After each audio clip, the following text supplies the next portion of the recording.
And then after the call is done, I will share this with everyone. So that if there's anything you missed, you will have a chance to go back and check that out. So without further ado, again, welcome to the Senior Staff Call. We have a couple of special guests who are going to talk about the Shuttered Venue Operators Grant and maybe some other little tidbits of information may be shared. But I'm pleased and honored to introduce my colleague, Jane Lynn, who will introduce our special guest. Jane is our Fiscal Services Specialist. And with that, I turn it over to you, Jane. Thank you. Thanks, Kim. Many of you probably know Nina, but we really are excited to have you here today, Nina. I just want to do a brief introduction for those who don't know you. Nina Ozlu Tunceli is both Chief Counsel of Government and Public Affairs, at Americans for the Arts, as well as the Executive Director of the Arts Action Fund. So since 1993, Nina has served as the Chief Policy Strategist for Americans for the Arts, federal, state, and local public affairs work. And then in 2004, she also became the Executive Director of the Americans for the Arts Action Fund, which is a separate 501c4 organization with a connected political action committee, the only dedicated PAC in the country. Since federal relief programs began this last year in response to the COVID-19 pandemic, Nina has led the effort of analyzing and communicating the essentials of eligibility, process, and timing for both the CARES Act programs and now the American Rescue Plan programs for arts and culture organizations nationwide. So we're really, really pleased that you're here, Nina, and we're counting on you to give us the latest update, especially on the Shuttered Venue Operators Grant. Thank you, Kim, and thank you, Jane. Can we go ahead and put up our PowerPoint here for today? So there's so much about the American Rescue Plan, but today I've been asked to focus in on the shuttered venues, which I am happy to do. But just so you know, I can cover many of the other areas of American Rescue Plan if for some time in the future you want something on EIDL, PPP, unemployment, things like that. Americans for the Arts Action Fund keeps all of its COVID resources in that red link, and it's also been provided on the CultureSource websites. So you have it in two places. And I've given them this PDF of the slides, so that will also go up. So you'll have access to it too. And in some places, if you want quick access to things, I suggest you take a picture of the slide because there are going to be some good URLs that I give you today. So let's go to the next slide, and that will be one of those examples you might want to take a picture of.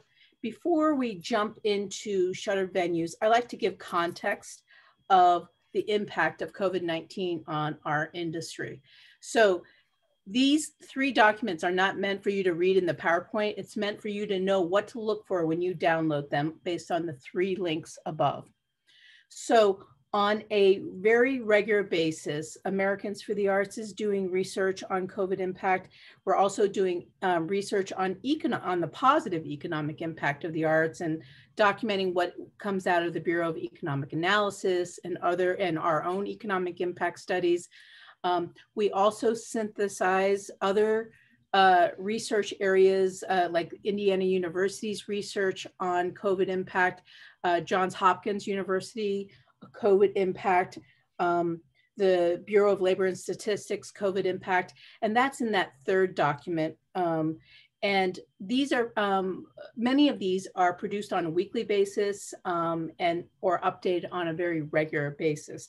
But I want to just highlight a few key things. And the reason why I want to highlight them is one of the key things that was in the American Rescue Plan were state and local block grants, which is essentially freedom money. Like there are no heavy restrictions on how states and local governments use these funds. We have collected at Americans for the Arts tons of examples that of how state and local governments used the CARES Act state and local block grant funds, which were at $150 billion in April of 2020. In the American Rescue Plan, it's 3 times that amount. And so there is significant amount of money, and many state arts agencies and local arts agencies were able to tap these funds to give out economic grants. So the reason why I'm going to give you some highlights of research is these are case-making tools for you to make an advocacy pitch as to why maybe the arts need to get a piece of that pie of the block grants that your state and local governments are making decisions about now. Literally, this is the time that they're making the decisions. So some key things. In terms of the loss to the creative cultural sector, that includes the for-profit and the nonprofit in this instance, at least a $16 billion direct loss to them, in addition to another $16 billion of audience spending that they generated that impacted the communities that you live in. That was a loss of over 523 million admission tickets. So this is not only a hardship to the cultural organizations, it's a hardship to the individuals who wanted to be inspired and enjoy the arts by coming to your institutions and your clubs and your organizations' arts activities. Then there's the devastating unemployment numbers. In that first document in red there, near the middle, it will talk about on the left side what the national numbers are, and on the right side are the unique numbers for Michigan. And Michigan is looking at 53% unemployment among its culture workers. So to give you context, the national unemployment rate is around 7%. So you can see how disproportionately affected the cultural sector is if its employment sector of cultural workers are closer to 53%. Johns Hopkins is doing great research, and this will be in the third document on the right, is doing great research on the impact of nonprofit arts workers. And they are actually looking at all nonprofit workers in general, and then they're subdividing that into what's happening to nonprofit arts and culture workers. And that's also astounding too, where they are showing that as recently as March 2021, last month, the percentage of job losses at nonprofit arts organizations is 5 times the average of all nonprofits. The difference is nonprofit jobs in general, around 6.6% unemployment. Nonprofit arts jobs, 31.8% job loss. These are astounding numbers for sure, but the heartbreaking portion of this is even further compounded by the fact that BIPOC cultural workers are further impacted than non-BIPOC by a difference of about 5 percentage points, where BIPOC artists have a larger loss in income by 5% and a larger number of jobs lost. So go ahead and download these documents, work as a community together, and develop your own personalized talking points about why a portion of these block grants may need to come to the cultural sector because it is impacting the hardest hit sector. And one other piece of information that is in that third document on the right is the Small Business Administration itself does a study called the Pulse Study. And so this is the same government entity that is administering the SVOG, PPP, EIDL grants, okay? So they're doing a Pulse study, and they themselves are acknowledging that the arts and culture sector is the hardest hit of all economic sectors. And no matter which sector you're in, the arts and culture sector is 6 months further behind than any other sector in recovering from the pandemic. This is from a federal government entity. Okay, so next slide. And let me also just say that I am open to taking questions along the way. I don't mind interruptions. I know what it's like to be a recipient of information. I want to ask the question in the moment before it moves on. So don't be shy in asking questions. Otherwise, we'll just take them at the end. So overview, American Rescue Plan, 1.9 trillion. This is actually the third large economic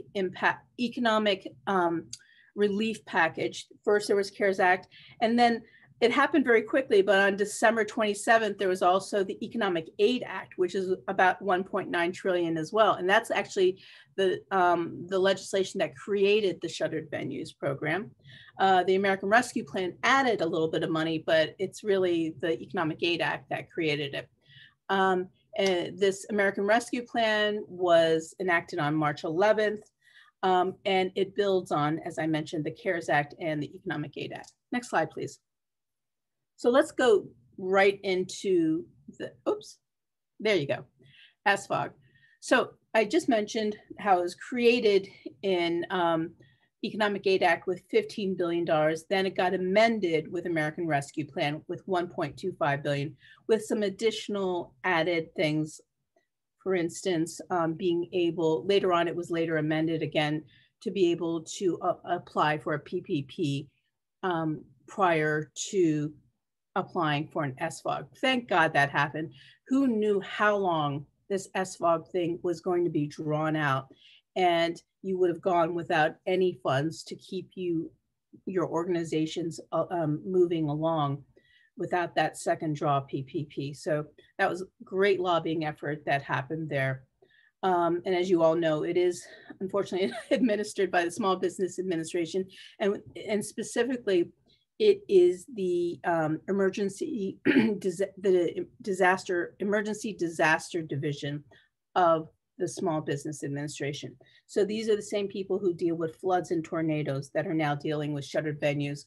And literally, they had to begin with just even definitions, and we help them a lot on just simple definitions of what cultural organizations do. And they'd say, can you give us a definition of a light rig? You know, things like that. It was really ground zero that we were working with.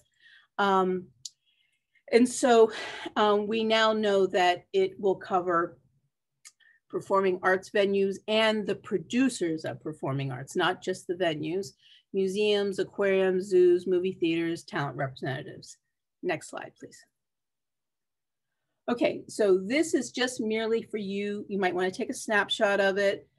It's also on that first website on the first page. I said Arts Action Fund keeps all its resources here, but these are the real key ones that you probably have all seen a million times, because I feel like we have a group of experienced and tortured SFOG applicants among us.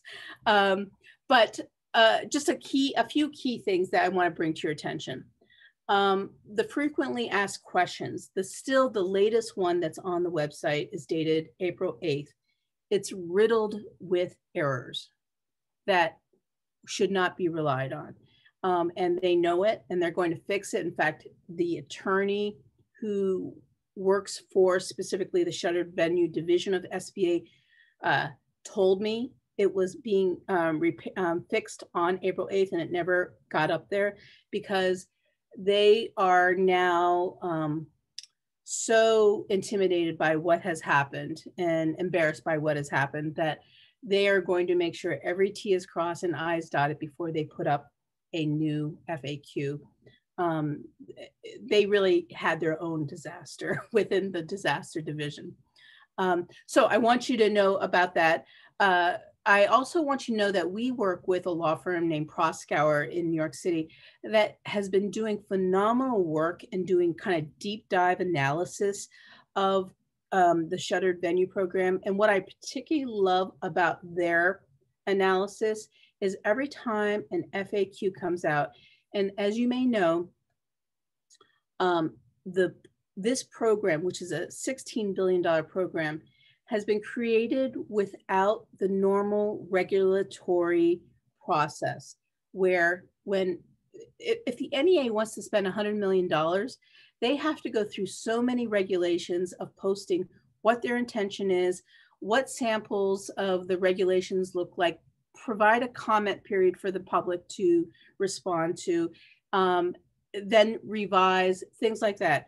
All of that is skipped in the shuttered venues because of its emergency portion of it to get the money out as fast as possible. So they are pretty much relying on frequently asked questions as your guidelines. So that those things can be relied upon in terms of how to apply it. But I will tell you, one of the early questions that we asked the SBA is, will there be incorporated an appeal process? All funding with the federal government involves an appeal process. And guess what the answer is? And they even wrote it in the FAQ because we asked it in writing. And they said, no, there will be no appeal process, which is so unusual, especially for such a large pool of funds. 16 billion, that is how much more than the 160 million at the NEA? I mean, it's just unbelievable, the difference in money, and yet with very few rules and accountability. But the FAQs in this case is the closest we're going to have to what their guidelines are. So that is always important. And if you haven't come up with how they do it, whenever they put out new FAQs, anything that they have adjusted, added, modified, they will put an asterisk before the number of the Q&A question.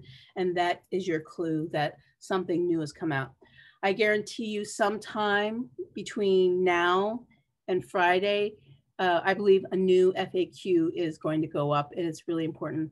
What was so disastrous that happened on April 8th is that the application portal went up and they put up a new FAQ after the application opened that was diametrically different than any of the guidelines and that they had given prior to that, completely different from the webinar that they had presented. And it was outrageous. It was completely outrageous. And, you know, they got a public scathing review of that. So that's why they had to take down the portal. They will publicly blame it on the inability to upload documents, but really, this was a serious error in content on how the application was created, the questions that it was asking, the way that if you answered no to a particular question, it just said you're not eligible for SFOG, whereas really it's supposed to take you to a different series of questions, so that, because there are ways that you can be eligible if you don't own a venue, for example. And so lots of those content questions were seriously in error.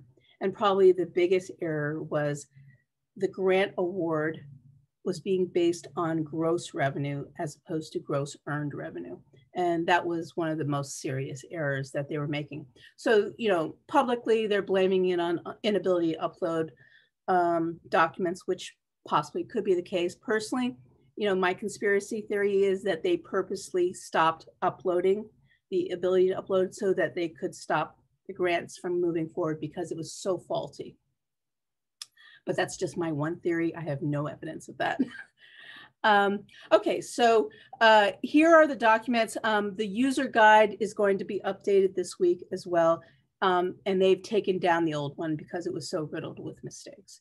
Literally the morning of April 8th, before the website went live, we had a 3-page letter of complaint outlining all the details of the problems with the user guide before even the portal went live. So it was a very big issue. And during the Q&A, I look forward to hearing what you guys thought too. So next slide, please. I've kind of gone over this, and it's the easy stuff, you know, that operators, that was the biggest problem in that user guide, is not the user guide, in the actual application, is that they weren't allowing organizations without venues to move forward. So that was a big problem, and we're hoping it seriously gets fixed. theatrical producers, those with venues, those without venues. I'll be curious to see what the museum community thought, because I actually started an application, even though Arts Action Fund, Americans for the Arts is ineligible for SFOG. I wanted to experience what everybody else was experiencing. So I went ahead and started applying, and I wore a couple different hats doing it to see where the issues were. And by the time I was done wearing the second hat, I thought, this has got to end as soon as possible, take this website down. So I didn't get a chance to kind of wear the hat of a museum in doing it. And so I'll be interested to see what people think. Next slide, please. The one takeaway that I will say about, you don't have to go back to the previous slide, is that there are groups that fit into more than one category of eligibility. And the Small Business Administration has made it clear that you should pick the one that you best fit, where you have the strongest evidence to upload. And that's the way you should decide. You can't pick two, you have to pick one. Okay, so a little bit of this I've already mentioned, but I want to make clear, there is a question 68, I believe on page 27 of the current FAQs is the one that is so dreadfully wrong, where it said that the grants are going to be based on gross revenue instead of earned revenue. I actually got an apology email from the SBA telling me that they simply mixed up the words in the FAQ. And yet it's still not fixed on the FAQ, but it will be. What else will be different is that they are going to ask questions about your earned revenue and not just your gross revenue as well. So be prepared with those questions as well. Another big question that was a big error, that was confusing, I'm going to say, on the FAQ that was released that same day on April 8th, was that you had to, the money that you received, this 45% of gross earned revenue, was that it had to be spent within a year of receiving the grant. And I'm even being generous the way I just described it. Really, it led one to believe that the expenses that you could use the money on had to be forward expenses after you received the grant 1 year out. And that's just not true. You can go backwards and spend money on things that you had already spent or delayed spending on from March 1, 2020 to only December 31st, 2021. So if you get a grant, say on May 15th of this year, you have until May 14th, 2022 to spend the money, but you can't spend it on expenses in 2022 that were incurred. You can write a check later, as you know, than when you incurred the expense, but the expense had to be incurred by December 31st, 2020. The thing that I don't know that I suspect is going to be an issue is that this grant is going to be coming out so much later than Congress ever anticipated, that at some point there may be a congressional fix that will be needed to allow expenditures to go into 2022. But at the moment, it's statutorily written that it's for expenses through December 31st, 2021.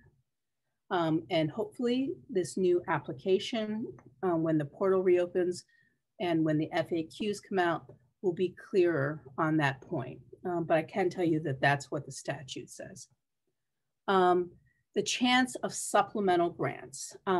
So supplemental grants are after the funds are spent on priority 1 and priority 2. Remember, priority 1 is those who had a 90% gross revenue loss. So those of you who are nonprofits out there, that means you will have to include your donated funds, your contributions and capital campaigns and things like that in the category. So that's why many nonprofits do not see themselves being able to participate in priority 1 and possibly even priority 2.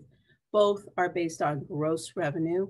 a decision that was not clear in the statute, but the SBA originally said gross earned income, then they changed their mind over the weekend and went back to gross revenue. Another roller coaster effort that happened back in March, pardon me, April. So, 1 second. So now what will happen is, this next thing I'm going to tell you is based on information passed on by word of mouth from others who are working closely on this situation. It is not something that has been written by the SBA or declared by the SBA yet, but this is what we're hearing.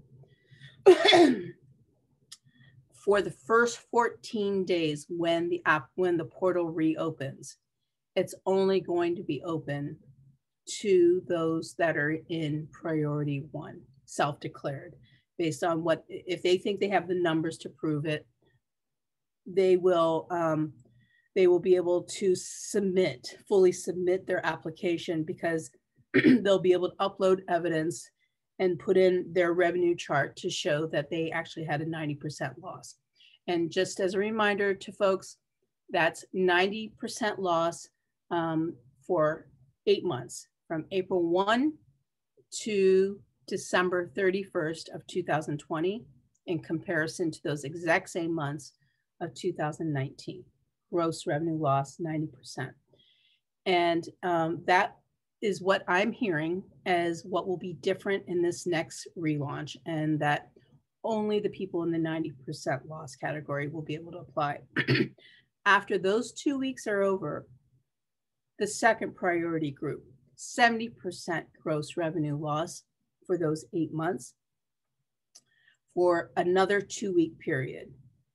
And after that's done, and if there's still money available, it will be opened up to what's called the third priority. And that is based on a 25% a 25% earned income loss. And clearly we think the great majority of nonprofit organizations that are eligible based on the categories will be able to participate then. And so we will see how the funds hold up. Hopefully there will be funds for that category. Another thing that was disappointing, I think, is that Congress had set up a $2 billion fund for small businesses of 50 or fewer full-time equivalent employees. So equivalent means it could be 2 half-time people equals 1 full-time person.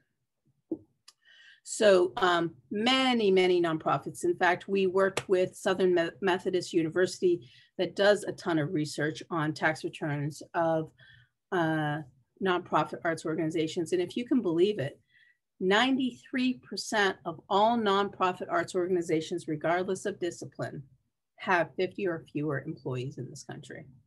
93%. So but it also turns out, you should know, that on the for-profit side of performing arts, the great majority, like close to 90% of them, also have 50 or fewer employees. So it's not such a special category, right? Because the great majority of applicants are eligible under that category. So what we were hoping is that 50 or fewer employees would be, it was called a set aside. And it was originally, I made the case to SBA that it was, if you read the legislation, it is eligible for those who are in that 25% 25% earned income loss.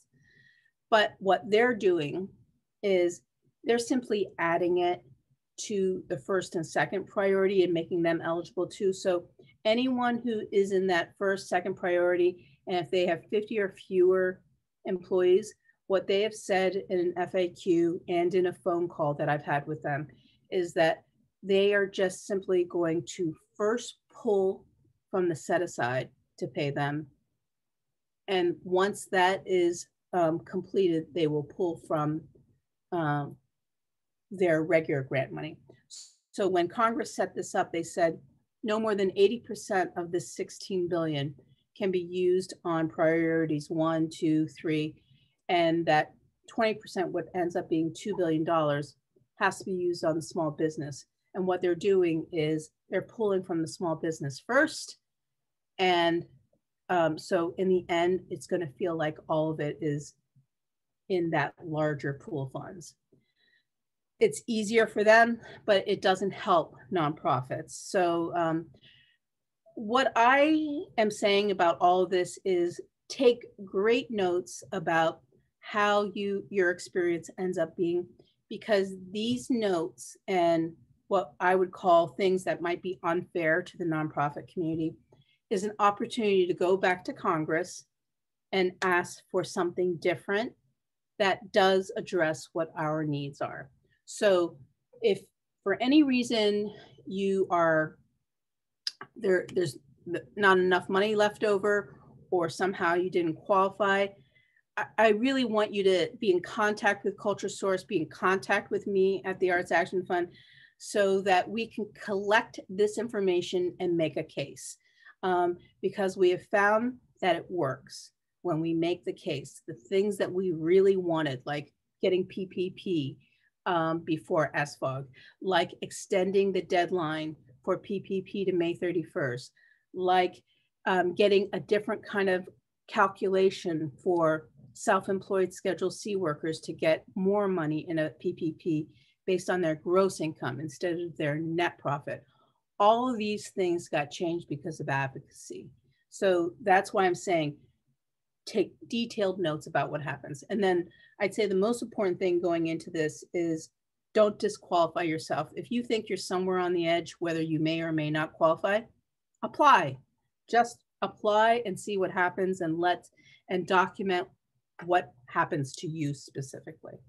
Next slide, please. I was going to mention something about the supplemental, and I'll just do it for a second here. On the supplemental, that is going to be for essentially the equivalent, read supplemental as second draw.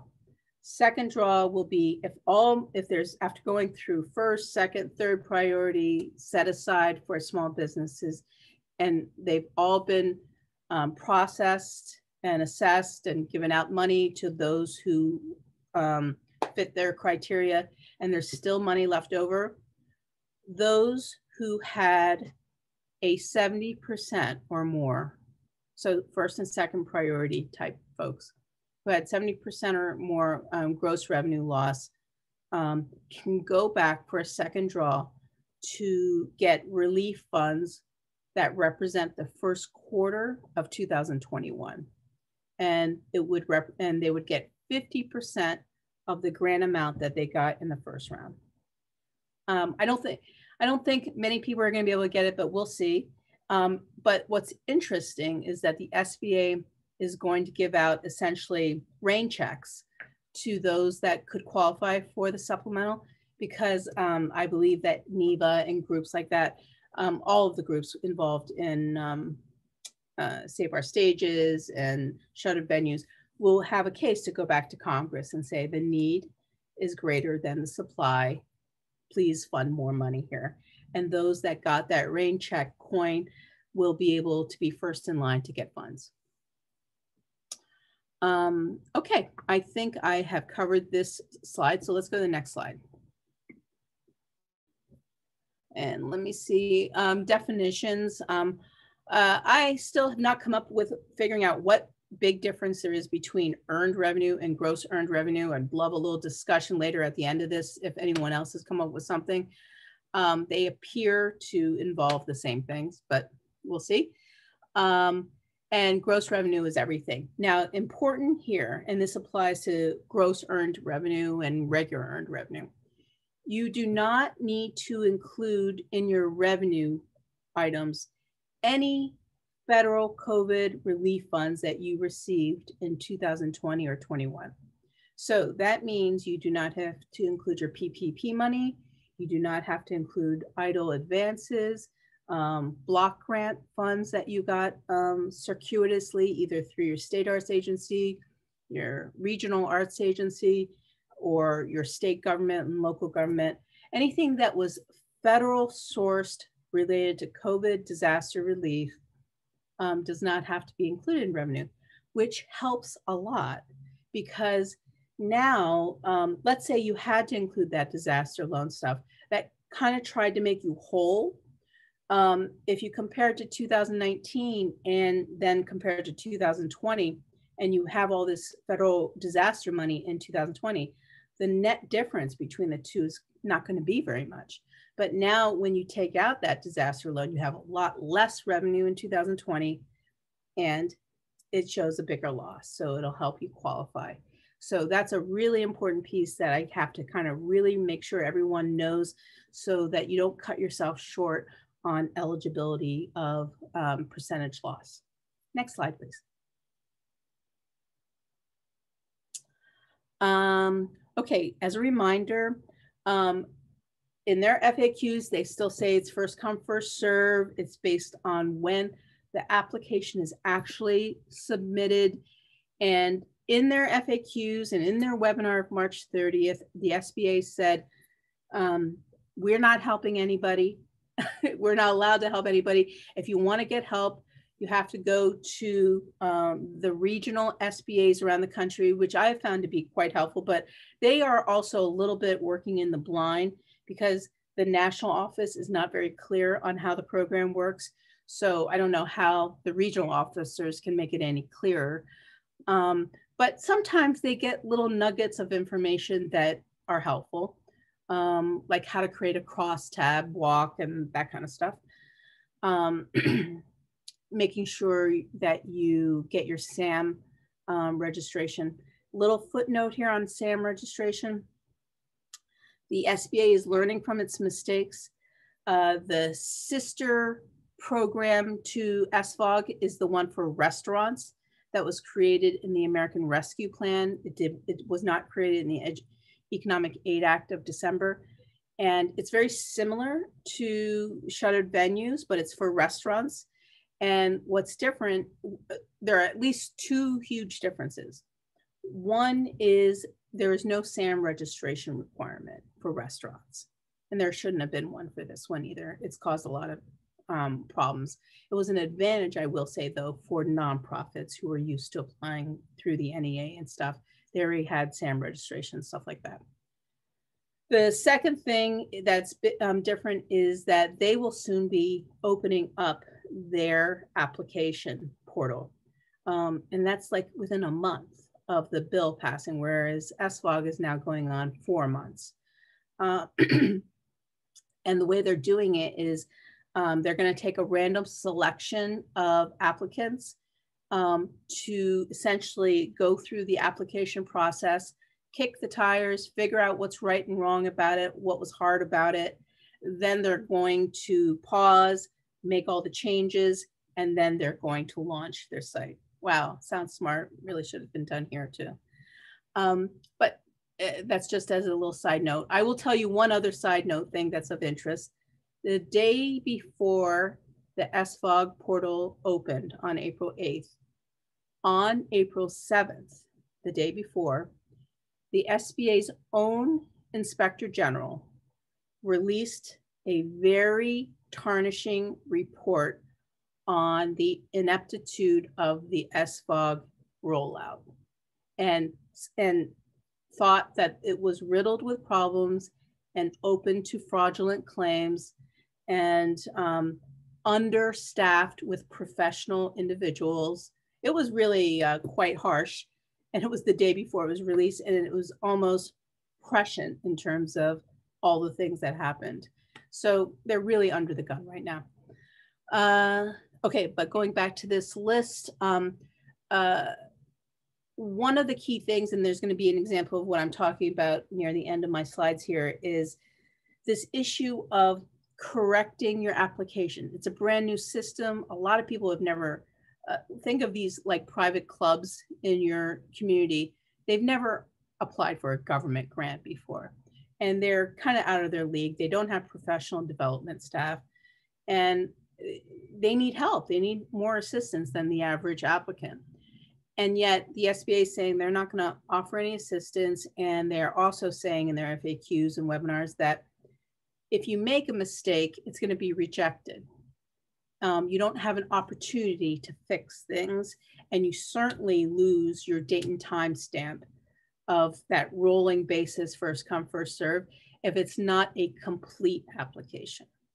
So it's really, in this case, it's more important to have a complete application than a fast application. And here's the asterisk.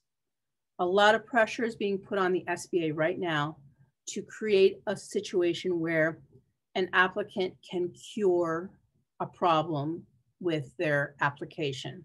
I think it's going to happen, but don't count on it yet, but I think it's going to happen. Next slide.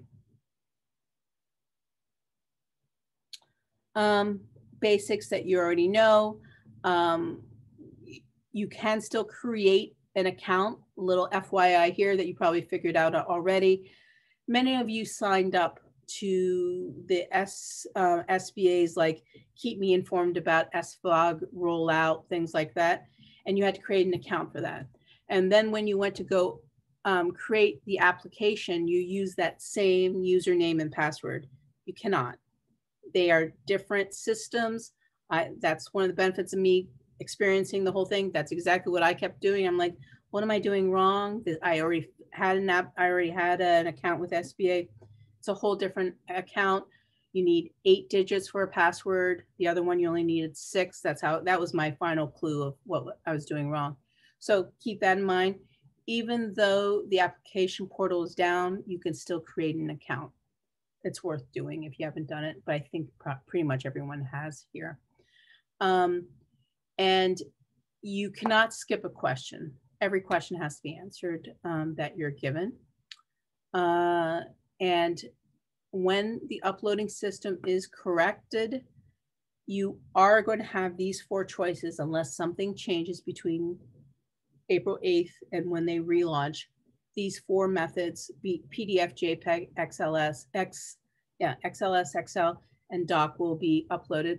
What I am hearing is that they're going to expand and also limit the number of uploads per question that requires an upload.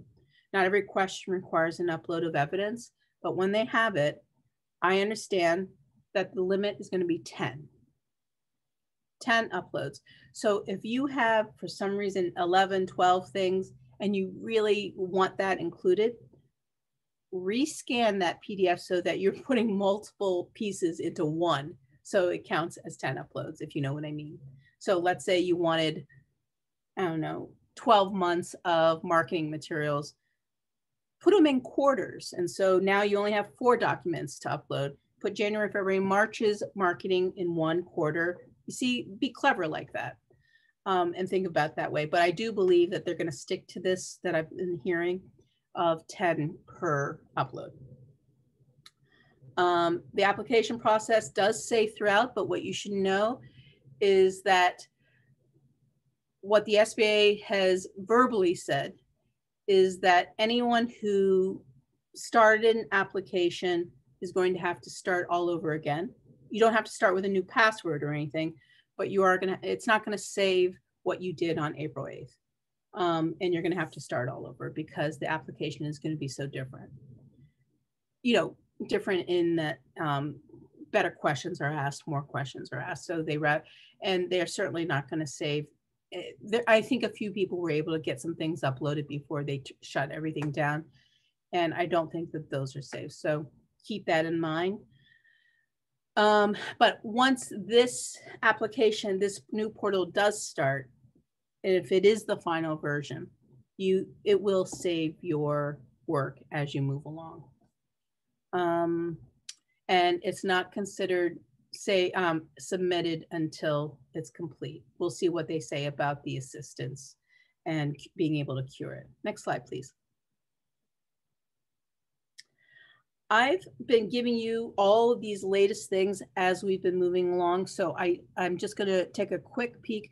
I will tell you that SBA heavily uses Twitter to make its press announcements. It's faster than the email that you get letting you know that something's happening. So put into your normal work, checking the SBA, or go ahead to Twitter and start following SBA Gov, because they are really putting things up there much faster. That I want to tell you. Let me see if there's anything else here that I didn't already tell you. For nonprofits that do not charge tickets or don't have any kind of formal contract with performers and stuff, there is that little exception that you can still qualify if you have professional staff to manage. They are absolutely insisting on that, and you need to upload evidence that you have that professional staff. So for instance, a job description and maybe even a W-2 of someone who got paid. I don't know, anything that kind of shows that you actually pay someone professional staff, and their professional staff involves managing live performance productions. A lot of people have asked questions where the budget is very restrictive in the categories of what you can spend money on. But verbally, they've talked about the fact that you can use SFOG funds to pay refunded tickets or pay yourself back for refunded tickets. And they're asking, where do we put that? What category? And SBA has verbally, not yet in a FAQ, has verbally told us that you can put it in the category called ordinary operating expenses. Another point that's come up is this whole DUNS +4. I'm hearing that they may even take out this question about the +4 because it's caused so much consternation. But if they keep it, they put an FAQ in there that says, if you don't have a +4, if you don't even know what a +4 is, just put 4 zeros after your DUNS number, and that takes care of it. Okay. And then with the next slide, something I'm pretty happy about is 2 days ago, 164 members of Congress, including both of your Michigan senators, Stabenow and Peters, signed a letter to Congress, to SBA, that insisted on two things. One, get this website relaunched, get your act together, get it improved, figure out what you're doing and get it done quickly. And then the second thing it asks for is the ability for applicants to fix, add, correct things in their application without it before it's rejected. Those are the two main things which I think are very helpful, and we're included among our list of things to them as well. So you can download that if you have, there might be some of your House members who signed on to it too. I didn't have a chance to cross-reference all of it, but I did confirm that both Stabenow and Peters signed on to it. Next slide. And then just finally, this is the last slide, just more URLs of technical assistance, legislative updates. All our legislative updates go through the Arts Action Fund. It's free to join, and that's the last URL. If you have more detailed questions that are specific to your issues, every week since April of 2020, I have been doing Zoom office hours that go anywhere from 1 to 2 hours long. It's always on Friday, and it always begins at 11 a.m. Eastern Time. And I always welcome any of you to join me there. And what's nice about that is you get to hear about other people's experiences, and you'll learn from them as well. And you'll say, oh, that happened to me too, or, oh, how did they fix it? And it's really a nice way to group learn. Okay, I'll pause there and see if we have any questions. You can take down the PowerPoint. So I've got a question for you, Nina. Yes, George. And in earlier webinars that I've attended regarding when people can submit their applications, the advice was, let SBA determine priority, get your application in as soon as possible. So yes. Even if you knew you were in priority 3, you'd submit within the first 14 days. Yeah. Because what would what would be the difference maker there is when they would consider your application. That sounded a little different from what you said today. Oh, it is different. It is different. And you may have even heard that, because that sounds exactly like the advice I was giving up until 5 days ago. But now what I'm hearing, and it's not written, it's not published, it's by word of mouth, which means it could change. But what I'm hearing now is, even if you're in that 25% third priority category, by the way you answer your questions, at one point it's going to say you cannot submit now because you don't fit into the 90% category. They are going to block you from submitting. Whereas on April 8th, it was a free-for-all. Everyone could submit at the same moment. And there was a value of submitting early, because when they did get to your category, third priority, their earliest submission would be processed first.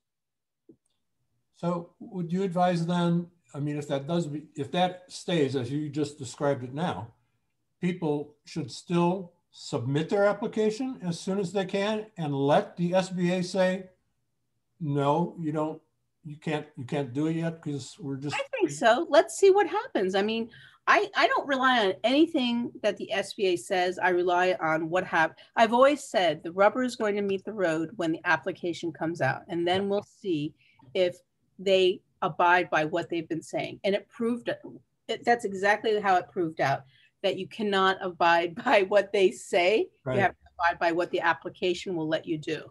Well, I just wouldn't want people to run a risk. For example, say they were in a third priority and they knew that, but they submitted right when the portal reopened again, and the SBA automatically says, no, you can't. Well, I'm not exactly sure how they would put it, right? But you wouldn't want that to be a disqualifying of your entire application. Oh, I don't think it would disqualify your whole. God, I hope not. I hope that they're getting this stuff right. I hope that it wouldn't disqualify. I can't imagine it would I think the worst it would say is you do not qualify to apply right now. You can submit your application on day 29. Okay. If it said that, that would be okay. But again, yeah. they're hard to trust these days. Yeah. And that's why I also am saying, look, this is not written anywhere what I said. I'm only giving you kind of informed rumors is what I would phrase it as. And if that's helpful to you, it's good. If not, don't rely on anything until you see it in writing. Okay. All right. Thanks. And I have not put any of this in writing, even though it's being recorded today. I have not put any of this in writing. Anybody else? And even if you don't have a question, I would love to know a shared experience that you wouldn't mind sharing about what happened, what was bad for you or what was good for you on April 8th. George, as a museum, you were probably applying. What did you experience? Yeah, so, I mean, I guess the thing that was the hardest is we had our grants manager who was actually trying to do the application. We were feeding the appropriate information to him. But this idea, once they closed it down, of having to maybe sit by your screen and wait for 5 hours or however long it was before the end of the day came, that was really terribly frustrating. Yeah. It's sort of been like that all throughout the process because so many things have changed in this program. I was literally, from the time the program was first announced and put on their site, I was checking that site 5 or 6 times a day just to see what the latest was. And the back and forth between gross revenue, gross earned revenue, I mean, that was very, very confusing. And did your museum come up with a difference in reality in terms of your numbers between earned revenue and gross earned revenue? Well, yeah, that's going to make a difference to us. And again, we wanted, so how so it would be educational for me. Well, I can't give you the specific financial stuff, but I'll give you a kind of an example. Okay. In our understanding, interest from our endowment doesn't get counted as earned revenue. Interest from our endowment does not get counted as gross earned revenue. But it's not explicitly clear, although it seems to be suggestive, that interest from our endowment would count as gross revenue. Well, I can tell you it would definitely be counted. Okay. They have made it clear that interest from any kind of endowment or savings account even counted as gross revenue. Gross revenue. I'm trying to figure out, have nonprofit institutions come up with a difference in their final numbers between gross earned revenue and just earned revenue? I think we did initially, and I got to see where our latest stuff is from our finance guys now, because they keep going through different scenarios. Okay. But I think they thought at one point, for example, we would be able to be in priority number 2. Mm-hmm. But our most recent thinking on this is we're probably going to be in the priority 3 group. Okay. So it has had that kind of impact on us. Okay. Hi, George. This is Scott Ward. So I work with George. So you're right. There was this initial, trying to figure out what the difference was between gross earned revenue and earned revenue, and in the end, we could not come up with any distinction at all. We're pretty sure that we're in priority 3. So this latest idea of us being shut out for 28 days is unfortunate, but that's where we think we are. Yeah. By the way, I really made a pitch to the SBA that in gross revenue, they should omit capital campaigns, restricted grants, and interest on endowments. And it's funny, they later came out with a FAQ that kind of said, we'll take that into consideration, but it didn't actually say in what context are you taking it into consideration. Right. So what I would recommend to folks that this applies to is itemize capital campaign, itemize interest, because I think there's a chance that they may not hold it against you. It was not made clear. I never got an answer when I asked for clarification.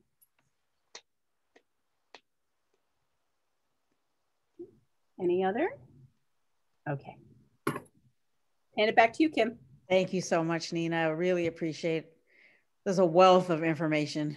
I appreciate the kind of insider knowledge that you shared, and I think everybody else probably did as well.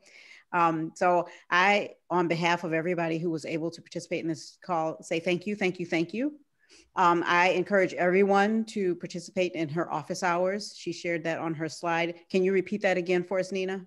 Sure. It's Fridays at 11 a.m. Eastern time. And to get the Zoom link, go to artsactionfund.org/office hours Nina. Thank you very much. And thank you, Jane, for helping to get Nina on this call today. Really appreciate it. It's now 2:30, so sticking with our timing for a 1-hour call, I am going to say goodbye. Have a great afternoon. Enjoy the sun that's out, even though it was snow this morning. Oh my God. But let's enjoy the Michigan weather that we have here. And we will be back on another call in 2 weeks, same time, same place. Make sure you visit our website. There's a wealth of information there as well. I have recorded this program, so I will be sharing the link with everyone who is on this call. And thanks so much again. Have a great day. Thank you, Kim. Thanks, Nina. Thanks all. Thank you very much. Thank you. Thank you.